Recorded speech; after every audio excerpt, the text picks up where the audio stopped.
Oh, hi. Didn't see you there. Welcome back to Great Food, Great Movies. Today we're going to be looking at what it takes to successfully adapt a play into a movie. To do that, we're going to be looking at 12 Angry Men. So, without any further ado, let's get started. Overall, I really enjoyed the play and the movie. I love reading plays. So reading this one was no different. The only problem that I had was trying to keep track of the 12 different characters, especially the ones who don't speak up much. It is very much so a play that is meant to be performed, which is partially why the movie was so well executed. Okay, so let's go through a synopsis of the story. So if you haven't seen the movie or you haven't read the play, don't worry, I got you. So the story picks up with the judge telling the jury that they need to reach one unanimous verdict on the case. The verdict needs to either be unanimously guilty or not guilty. To do this, they will be sequestered into a jury room, and they cannot come out until they reach a verdict. The case they are deciding is that of a teenage boy, whether he killed his father. In the play, he's 16, whereas in the movie, he's 18. Regardless, if the boy is found guilty, he is going to be sentenced to death. Whereas if he is found not guilty, the boy walks free. So with a life and death scenario like that, tensions rise high. So immediately when the jury goes into the room to deliberate the case, 11 of the men vote for guilty, whereas there is one man who votes for not guilty, and that is our hero of the story, juror number 8. And without him, there would be no story at all. Throughout the play and the movie, juror number 8 uses different techniques to convince the other 11 men that maybe the boy isn't guilty. Through this convincing of the other men, you really see the unraveling of these characters, and you find out what lies beneath their facade. As the play continues on, it reaches very high points and very low points, and it is very interesting to see the different relationships and the different ways the jurors interact with each other until they finally reach the one unanimous vote. Now, I'm going to spoil it right now, the vote is not guilty, and that is all thanks due to Mr. Henry Fonda, or juror number 8. So, all in all, the play and the movie are a wonderful portrait of the jury system in America. So let's take a look at this delicious recipe for 12 Angry Men. Hey, so let's start with the ingredients that make 12 Angry Men the successful movie that it is. So first off on our ingredients list, we have interesting visuals and cinematography. So let's throw that into the pan. So what that's saying is cinematography is the movement of the camera angles and the various camera angles themselves. Directors will use cinematography to add depth and different shapes, as well as different lighting and just different effects, so that way you're not looking at the movie from one specific perspective, and you get a good array of just different angles and different things as well. So in 12 Angry Men, the movie starts off with a big view of the courtroom. By starting with this, the director is getting you to buy into the world that you're in an actual courtroom. You see the trials happening, you see the people coming out, the winners, the losers, you see all of it. With this first shot, it reminded me of Agatha Christie's Witness for the Prosecution, a movie that was released in the same year. I think that this opening shot is great because it not only reflects the period that it was made, but it also, again, is the director showing you, okay, this is our world, buy into it. The opening shot not only reflects the period that it was made, but it also tells you the type of movie you're about to be in for. That type of movie, of course, is going to be a courtroom drama. The next ingredient is well-rounded characters. 12 Angry Men is filled with those. So let's just pop those right into the thing. Well-rounded characters. So, in 12 Angry Men, you're probably thinking, okay, it's a play about 12 white men in the 50s. But you'll quickly find out that what these men lack in terms of ethnic and cultural diversity, they make up for in how diverse their personalities are. So let's take a look at one of the characters, specifically juror number 8. Juror number 8 is our Atticus Finch type character. In the film, you see he's the one who stands up for the victim and isn't afraid to be an outsider, sort of the hero of the movie, not to mention the leader of the group. But Atticus Finch, or juror number 8, does not lead in the way you would expect. He leads, yes, in overt ways, but he also leads in subtle ways. He doesn't tell you the answer to the question, he simply asks the question and you conclude it yourself. Now, in the 50s. But you'll quickly notice that what these men lack in terms of cultural and ethnic diversity, they definitely make up for in how diverse their personalities are. To take a look at this, let's look at juror number 8. Juror number 8 is our Atticus Finch type character. He's what you could call the hero of the story. He's the man who stands up for the victim and not immediately assumes guilt like the 11 other men in the movie. Because of that, he is kind of the outsider. But being an outsider, he also becomes the leader as the movie progresses. And not the leader you'd expect. He doesn't tell you the answer or tell you what to do. He simply asks the question and leads you to the answer. One of the most effective types of leadership. In an article by David Ray Papp, he compares the film 12 Angry Men with other movies about the judicial process and finds that the movie is unique because of the way it portrays the jury. It doesn't just show the jury deliberation, but it also shows you the individual character development.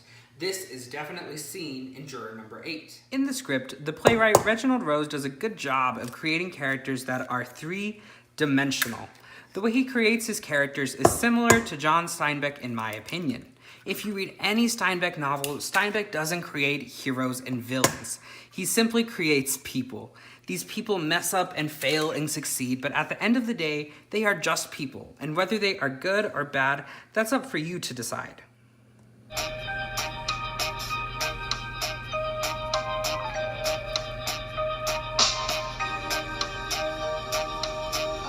Our next ingredient is going to be the environment that the play and the movie creates.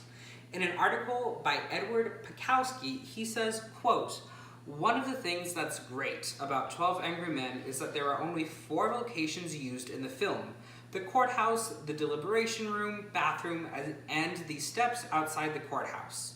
End quote. Pekowski points out that you only see 4 sets in the film, and in the play you only see 2 sets. From the beginning, the film establishes that it is hot inside of the room, and as the film progresses, as well as the play progresses, you see that night begins to fall and rain begins to pour. I think what was really interesting about 12 Angry Men is that it takes this romantic idea of a rainy night in New York City and sort of subverts it and uses that idea as the backdrop for the final act of the play to take place. Okay, now let's talk about some of the things that were in the play but unfortunately left out of the movie. So starting with that, let's start with the fact of the boy's age. In the play, it details that the boy is 16 years old. However, in the movie, they say that the boy is 18 years old. Now, it is a mere 2 years age difference. However, when it comes to talking about the death penalty, it certainly makes a difference. The next thing that was another major difference in the play was the psychiatrist. So in the play, there is a psychiatrist who testifies. And this psychiatrist says that the boy is capable of murder. Whereas in the movie, there is no psychiatric testimony at all. Another small change, but it could have definitely impacted the plot.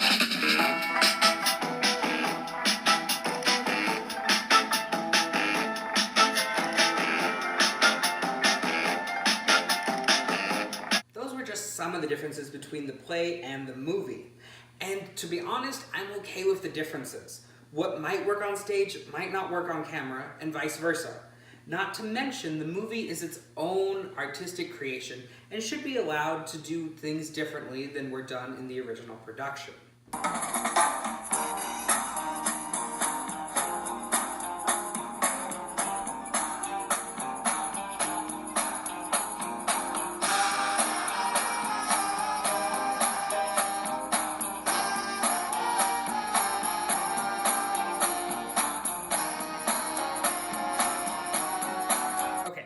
So let's pop these guys in the oven, and while they're there, let's talk about some of the less desirable pieces of the movie.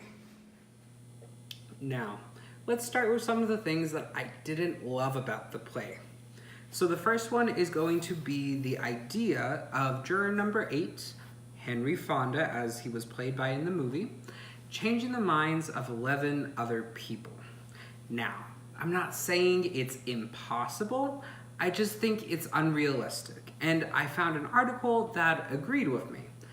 In Group Polarization by Cass R. Sunstein, the author states that it would not be possible with the idea of group polarization. To illustrate this, the author conducted several experiments where they gathered a group of people, gave them a similar scenario, and had it play out to see if the results would be the same as they are in 12 Angry Men. And the results were all unfortunate, in which no one changed their mind. But as in the play, Henry Fonda is able to change the minds of 11 other people. And while it is nice to read in fiction, it's important to remember that that part is only fiction. When you have a group and you have one outsider, it's hard for that outsider to change the minds of the rest of the group, because the rest of the group is comfortable being with the group. They're somewhere safe. If they were to change their mind or differ from the group, they're going to be in some place unsafe. So psychologically, it does not make sense. So the next thing that I didn't love about the movie was the close camera angles. Can you tell why? I thought so. In the movie, the director makes it very clear that the room is hot and all the men are sweaty and hot, and it's just a very warm July day. And I think the point was made very well, but I also think they went too far. I think they didn't need as many close-ups as you can see. And with the close-ups, these guys are just dripping sweat. And the goal of that was to just show how hot it was. And I felt like they could have portrayed that in a better way instead of having to look at someone's sweaty nose for 30 minutes. You know, I gotta tell you, this cake is just as good as the movie. The movie and the play are classics, whether it be in regards to theater or film. In theater, 12 Angry Men is still one of the most produced plays in the country for high schools. So in 2018, it was the number 6th most produced play. Of course, we do live in 2018, and now the play is called 12 Angry Jurors for inclusive representation, because different minorities and groups are represented now more than they were before. In regards to the film, 12 Angry Men is still renowned by critics for its great acting achievements, directing achievements, and achievements in cinematography. So, all in all, if you haven't seen the movie or you haven't read the play, I definitely suggest you do. I would have to say I would give 12 Angry Men 8.5 stars out of 10. So, go and watch the movie. What are you waiting for?